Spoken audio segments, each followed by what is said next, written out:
Aqui é o Eduardo. Vamos analisar mais uma questão de direito penal do ano de 2012. A Banca Polícia Civil de São Paulo, o órgão da Polícia Civil de São Paulo, aprova para delegado de polícia. Se você está acompanhando esse vídeo, eu recomendo que você pause agora e tente responder essa questão. Anote no papel sua resposta e agora confira o resultado e os comentários. Vamos passar primeiro a leitura da questão. A ideia de que o direito penal deve tutelar os valores considerados imprescindíveis para a sociedade e não todos os bens jurídicos sintetiza o princípio da. Aí temos adequação social, culpabilidade, fragmentariedade, ofensividade, proporcionalidade. Quais desses princípios significa o que está enunciado aí? Então, o que está sendo buscado é que o direito penal ele atua em valores considerados imprescindíveis. Valores considerados imprescindíveis. E não em todos os bens jurídicos. Então vamos lá. Princípio da adequação social. O princípio da adequação social, ele diz que não será considerado criminoso o comportamento que não afronta o sentimento social de justiça da sociedade. Ou seja, mesmo estando na lei, se uma sociedade entende que aquela conduta não afrontou aí o sentimento de justiça da sociedade, não seria considerado criminoso, né? Então, esse é o princípio da adequação social. Mesmo havendo a tipificação, né, o crime está em lei, previsto em lei, a sociedade não pune por achar que aquela conduta não seria injusta.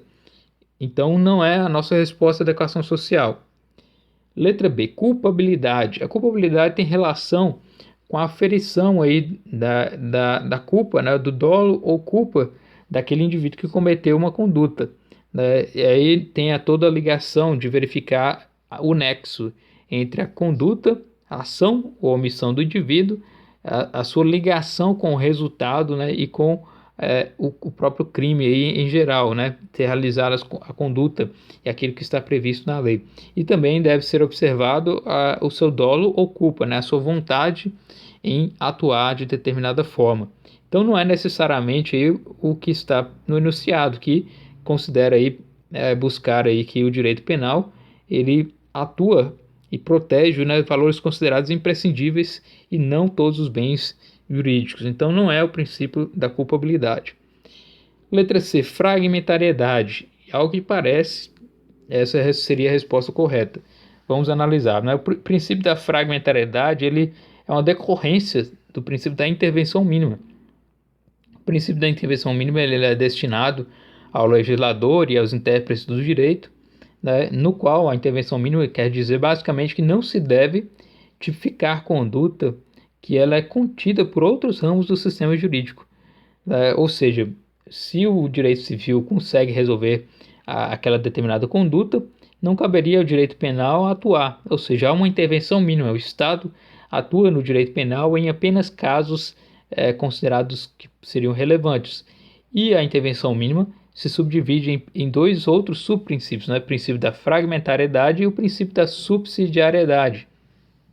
No princípio da fragmentariedade, diz que nem todos os ilícitos configuram infrações penais, né? Só aqueles que atentam contra o progresso do ser humano, né? Só aqueles que ferem a dignidade humana e outros princípios aí e regras ditados aí no Código Penal. Ou seja, todo ilícito penal ele também será considerado ilícito perante os demais ramos do direito.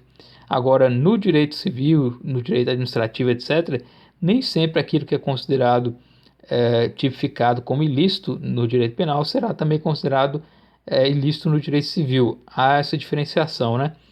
Então, o princípio da fragmentariedade diz que nem todos são passíveis aí de serem considerados puníveis pelo Estado, né? Temos dentro da intervenção mínima o princípio da subsidiariedade, ou seja, o direito penal ele só será aplicado quando os outros meios não forem esgotados.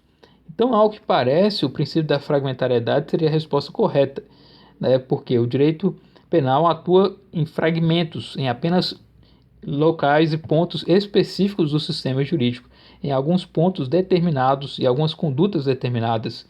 Então, seria aí o princípio da fragmentariedade a resposta correta, porque ele atua em valores considerados imprescindíveis e não em todos os bens jurídicos. Então seria aí a resposta ao princípio da fragmentariedade. Agora, quanto à letra D, ofensividade ou lesividade, ela trata esse princípio, nada mais, diz que não é considerado uma infração penal quando a conduta ela não tiver oferecido quando a conduta não tiver oferecido ao menos perigo de lesão ao bem jurídico. Então, a questão toda da ofensividade é a relação entre a conduta e a possibilidade ou uma lesão ao bem jurídico. Ofende algum bem jurídico, né? Atenta contra algum bem jurídico, ou pode atentar, esse seria o princípio da ofensividade. Então, não seria realmente a resposta correta. E o princípio da proporcionalidade, né, que trata aí em relação à criação de tipos penais incriminadores, que eles devem constituir uma atividade vantajosa para os membros da sociedade, pois todos têm um ônus com a ameaça da punição. Então, a proporção deve ser determinada em termos de penas. Não se deve aplicar aí uma punição muito severa, mas ao mesmo tempo também nenhuma punição muito leve, né? Então, toda vez que você for criar os tipos penais, deve ser verificada aí aquelas que sejam atividades proporcionais e que devem ser aí específicas, né? E justamente para proteger as atividades que sejam vantajosas aí para a sociedade. Então, não seria o princípio da proporcionalidade. Então, a resposta realmente é a letra C, princípio da fragmentariedade. E essa é a resposta correta.